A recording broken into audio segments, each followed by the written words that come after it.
We looked at decarbonizing India and some strategies for long-term developments in a low-emission pathway. India committed to net zero by 2070, and this report here from the Climate Group, which is an international non-profit with lots of partners, wrote this report on India net zero steel demand outlook. We've talked about steel and cement as big emitters which need to reduce their contributions. Steel contributes to about 8% of the global emissions annually. Just to start with a brief introduction, which we have talked about already, 70% of the steel made in 2020 comes from the so-called primary route, which is here route 1, where iron ore is mined and then put through this process, which includes some very high emission processes. So coke is heated to produce coke, which is then fed into a blast furnace to reduce the iron ore, which is the oxidized form of iron, and then that's fed into a so-called I think it's a basic oxygen furnace where the oxygen levels are adjusted to create steel. So there are various steps that I'm not going to go into. The secondary steel, which is about 25% of the steel made in 2020, this is global, comes from scrap, so recycled steel, which is obviously much less emitting compared to the primary steel, which is starting from iron ore, which is a very heavy energy intensive process. So here the various methods considered include things like direct reduction iron instead of this blast furnace process, using electric arc furnace instead of these coke furnaces. There are electrolysis methods considered, which are supposed to produce green steel, but scaling and functional prototypes at scale are not ready yet. So we are basically still relying on technological promises, but again, hopefully we will get this done globally. Coming back to India, India requires a strong demand for clean, low carbon steel to decouple industrial emissions from economic growth. So there is the supply side where the big companies are producing steel, and then there is the demand side, which we'll look at, obviously infrastructure, buildings, and various other production processes. So can the demand side push for clean, low carbon steel? So that's something that has to worry about, that we have to think about. There is a lot of numbers here that I won't go into, but we will look at the numbers here that are key. For example, 430 million tons by 2050 from 103 million tons in 2021 instead of in terms of the expected demand growth. So steel making is one of the biggest emitters of carbon, and Indian steel sector contributes nearly 12% of overall greenhouse gas emissions for the country. So obviously it's higher than the global average of 8%. So it's a dirty industry in that sense. The India Net Zero Steel Demand Outlook report, main findings are that it examines the nature and characteristics of steel demand in India, provides a view of the low carbon steel opportunity at a sectoral level with focus on key sectors such as automotive, construction, infrastructure, and capital goods sectors. Underpins the importance of demand-side policy action for a greater demand pool for low-carbon steel, and identified policy insights learning from the other geographies, so other countries are looked at for contrast. Highlights the critical role of global standards and certifications that steel producers can adopt to meet an early trajectory. Evaluates the business environment to incentivize production of low carbon steel along with use of scrap steel. So there are some ideas provided for how to collect scrap and then feed it to new steel manufacturing, and reducing, of course, the direct or primary steel production from iron ores. Further, Steel Zero, the Climate Group's initiative, brings together ambitious and forward-looking steel buying organizations to harness their collective purchasing power and send a demand signal in shifting global markets and policies for responsible production and sourcing of steel. This seems to work for many industries when customers, buyers, consumers demand greener products. Industries pay attention. Whether there is greenwashing and whether there is transparency in reporting, monitoring, verification of these so-called green methods and green products is a big task, just like organic food, for example, where people buy things that are labeled organic, but then there are lots of issues about who's making sure that they in fact are organic. Works for recycling as well. Many things that are supposed to be recyclable are actually not recyclable in reality, and so on. So this is a constant battle. Businesses that join Steel Zero make a public commitment to use, procure, and specify 100% net zero steel by 2050. So this is an initiative from Climate Group. In this regard, the India Net Zero Steel Demand Outlook explains the criteria for buyer-side companies who make this commitment and interprets broadly the standards of responsible steel for steel producers. The report will serve as a vital tool for companies that are pursuing a net zero strategy to reduce their scope 3 emissions, we will see that in a minute, and for investors and philanthropic donors in identifying gaps in mobilizing concerted and well-rounded action on decarbonization of steel. Main findings from the report are here. Key findings from the report 1, 2, 3, 4. So here 430 million tons of annual demand by 2050, 1 billion tons of carbon emissions annually from the sector by 2050. So there is the idea of blast furnace, basic oxygen furnace route that has to change and go towards low emissions. And expected rise of blast furnace, basic oxygen furnace route share will add to industry's average emissions intensity by 0.14 ton CO2 per ton of steel produced by 2030. In the second, more than 85% of the total steel demand is in India from construction, infrastructure, and automobiles and capital goods. 204 million tons of CO2 from upstream scope 3 emissions. So scope 1 and 2 are what are being emitted to manufacture steel, and scope 3 is after the steel has been manufactured and shipped to end users like construction, infrastructure, automobiles, and so on. So who worries about scope 3? The manufacturers themselves are now required to worry about scope 3 as well, which we'll look at in a minute. Large organized players constitute only around 10% of the construction sector.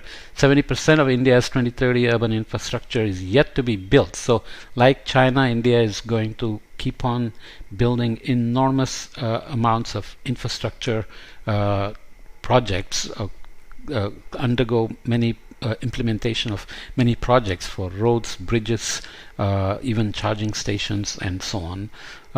38 million tons by 2050 in terms of automobiles, and 27 million tons of CO2 from their upstream scope 3 emissions. Demand of steel from capital goods manufactured domestically is projected at 35 million tons by 2030. So green steel should be a key priority in this sense, and as scope 3 emissions form 90% of their net emissions. Thirdly, early investments in R&D and pilot projects on carbon capture, utilization, and storage and green hydrogen-driven direct reduction iron are required to meet the goal of eliminating majority of the remaining 30% of the emissions by 2050. These are kind of the key levers that are identified. Scrap-based steel production emits only around 0.5 ton CO2 as compared to 2.5 ton CO2 through production from iron ore, so primary versus secondary there. Ship recycling is well positioned to address India's growing scrap deficit by potentially contributing up to 10 million tons of high-grade scrap steel by 2030. In terms of policy levers, Learning and contextualizing from initiatives such as CBAM, Emissions Trading Scheme, R&D funding, etc., implemented across EU, China, South Korea, US, and Japan will be key to India as well. So India can learn from those. Existing policies such as the Vehicle Scrapping Policy 2021, FAME India scheme, Smart Cities, and GRIHA have the potential to incrementally nudge industry towards adoption and use of low carbon steel. We'll look at some of these acronyms later, but you can look them up. I'm not going to go into the details. Increasing use of renewable energy, H2 or biomass injection, and improving material and process efficiency will further strengthen the policy measures. Okay, so let's look at some numbers after looking at these important findings. Here are the final figures based on average of the 4 approaches outlined adjacently. So the report takes multiple approaches to look at demand and capacity from 2021 out to 2050. Expected demand and capacity of crude steel in India in millions of tons. So grays are the demand and capacity is in blue. So demand has been at 103 million tons in 2021 and supply or capacity at 143. That's not necessarily a supply. 2022 120 to 154, both have gone up. 2030 they are expected to further go up. Demand to 193 and capacity to 227. By 2040 and 2050 we are up here at 433 million tons versus capacity of 509 million tons. In the business as usual scenario where nothing is done, essentially we continue with the current practices. These do not decouple emissions from production, and this may lead to over 1 billion tons of CO2 emissions annually from the Indian steel sector by 2050. In 2019, India emitted around 2.5 gigaton CO2. It's not equivalent, so CO2 itself, 7% of the global emissions, with steel sectors contributing around 304 million tons, so that's 12% of total India emissions, higher than the global average of 8%. This is okay. India's CO2 emissions, power generation dominates, but here you have iron and steel industry at 12%, and of course agriculture is a major player, buildings and transportation add the rest. Emissions by scope, so scope 1 is at 68%, so includes the supply of feedstocks, etc. Scope 3 is at 28%, which is pretty high. Scope 2 in the manufacturing process, so scope 1 and 2 are to the step of producing steel, and this is after it's been produced. Emissions from steel demand, so demand and emissions in a business as usual scenario. So you can see that business as usual is obviously much higher than in the emissions scenarios to meet the commitments to NDC and global warming scenarios, etc. So 103 in 2021 from steel demand, 120 rising to 433 by 2050. So if no additional measures are undertaken, so business as usual scenario, the strong growth of carbon intensive steel industry will lead to almost doubling of emissions by 2030, so 250 to 480, and quadrupling, so 1080 by 2050. So obviously India needs to do something. The route-wise capacity of India in 2021 and 2022 here, direct reduction iron versus blast furnace and basic oxygen furnace, so this still dominates at 43%, with electric arc furnace is at 6%, and scrap electric arc furnace is at 25% in terms of capacity.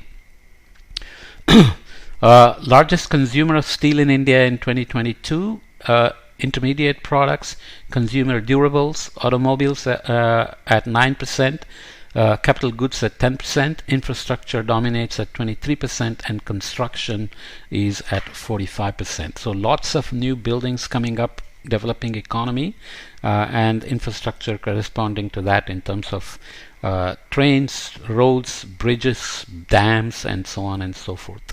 Okay, 72 to 74% of the greenhouse gas emissions in the blast furnace basic oxygen furnace route is scope 1 and 2, which is mainly contributed by the use of fossil fuel at different stages of the value chain.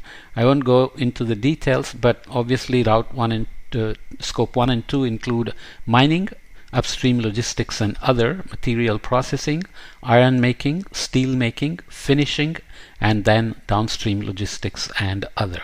So everything else that comes after in terms of the use is what is scope 3, right?